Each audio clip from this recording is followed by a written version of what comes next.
Hello, this is Danny Raymond, the voice behind Ray's Guide. Before the EVO NDA falls on 3.18 features, I thought I would talk about salvage.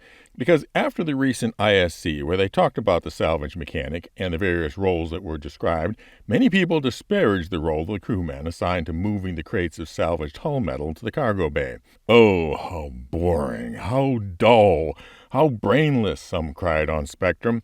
And since Jared said that it was reflective of the entire cargo refactor, the criticism spread to the entire cargo refactor. Well, I'm going to try to illustrate why the guy moving those cargo boxes, let's call them the loadmaster, irrespective of how boring you may think it is the number one determinant of the profitability of the reclaimer, and that the captain of the ship, if they don't have somebody else that they trust to do it well, they should take that role themselves. First, some words about the salvage we are getting in 3.18 and its place in the whole scope of salvage in the game. CIG has described 5 areas of salvage, 3 of which I regard as core salvage because they are likely to be the primary domain of the reclaimer, vulture, etc. And there are 2 areas of salvage which will likely be farmed out to non-salvage specific craft. And then there's a 6th area that isn't technically salvage but will be a big part of the career path. First, the 2 non-core areas are data recovery, for which you will likely bring in a Herald or a Mercury, and the second will be fuel draining, which might be done by fuel drones, but more likely you will request a Starfarer, since the Starfarer will be able to turn around and directly sell the same fuel. So the 3 core areas of salvage are first, hull scraping, which will be the only part of salvage included with 3.18. We melt the hull and we get salvaged hull metal. The second is component extraction, where we pull out the still valuable components like engines, shield generators, coolers, guns, etc. And the final is frame grinding, which we will finally get to use that massive grinding claw on the reclaimer, and which, based on the tease with the expanse, will get a scrap which can be refined with the expanse, or presumably also the outpost refineries that was teased in the Pyro update. Now, I'm going to take a moment to look at the component salvage, and I'm going to use this Hercules here as an example. Now, I expect that we're going to be getting 3 situations of salvage. The first is spoils of battle. You beat me, capture my ship, mostly intact, and now, well, to the victor go the spoils. The second is discovered derelicts. And the third is contract salvage, where a claim has been made on the ship for insurance companies, and the insurance company's subrogation department sells you the rights to salvage a wreck at a particular location, which they will give you when you buy the contract. So here in the hallway, we have 2 panels containing 2 stronghold shield generators, worth about $132,000 each full retail price. So I guess you might think that you can pull these loose, tractor them through the doorway, down the hallway, a tight fit. In the rear of the craft, we have these 2 big boy thermal core coolers, and I guess we could pull them out and then down the hallway, but boy, that's going to be a tight fit.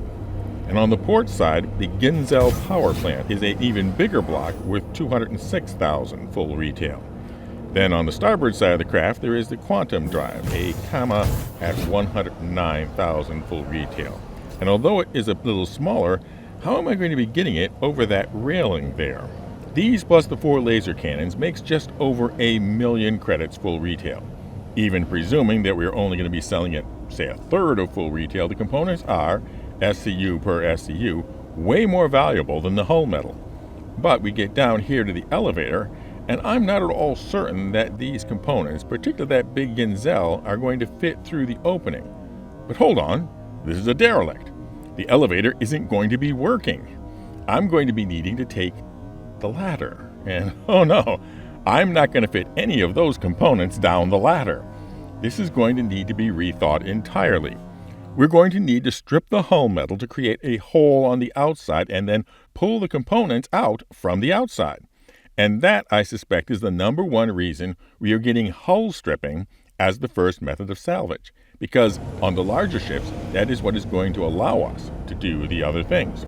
So returning to the Loadmaster job, they'll be receiving a few boxes of hull metal first, but placing them will be part of a giant 3D Tetris game to make sure that there is space reserved to fit the more valuable salvage components. And that also has to take into account what is the order we're going to be selling them, components first or hull metal first, because you don't want to arrive at a sale location and then have to do a lot of time wasted unloading and reloading just to get the things you are selling there able to be pulled out. And are you going to continue to scrape and grind after you get all the big components? If so, you may well exceed the storage capacity of the reclaimer.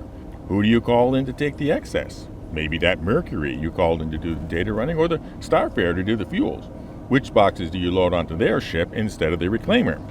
But you say, that may be fine when we have more than one type of salvage, but when we only have the hull scraping at 3.18, it will just be one crate of hull metal after another. I think that there might be something else you will want to take off the ship when the cargo factors reality. I think it's right around here somewhere. Oh yes, it is the 500,000 simoleons worth of titanium. And that is the thing that isn't technically part of salvage, but which will be a big part of the salvage career, cargo recovery. So, depending on the values of the various cargoes, which do you take first, which do you send to other ships, and how does that affect the routing to your destinations for selling the items? All right away in 3.18. So just having recently finished Pirate Week, even the Dread Pirate Roberts is going to need at his right hand the Dread Loadmaster Nigel. So true, it may not be the most exciting of crew roles, but it's definitely not going to be brainless or unimportant. Exactly the opposite. Now for an update on our Grow the Channel ship giveaway. As of recording, we're at 90% of the subscriber goal and 91% of the membership goal, or the IAE Expo, whichever happens first, to give away to some lucky player their choice of the Anvil Liberator, the ship-shipping ship for shipping your ships, or the Misk Odyssey, that long-length look-ahead launcher lorry. One entry per video. Members, you're entered automatically. And if the winner was a member as of the publication date of the winning video and at the drawing time, remember that if you've let your membership expire, they will win both the Liberator and the Odyssey. For non-members, just subscribe and comment with the secret word. And the secret word for this video is who is going to be at the right hand of the Dread Pirate Roberts. Fly safe, keep it real, and I'll see you in the verse. This is Danny Raymond for Ray's Guide.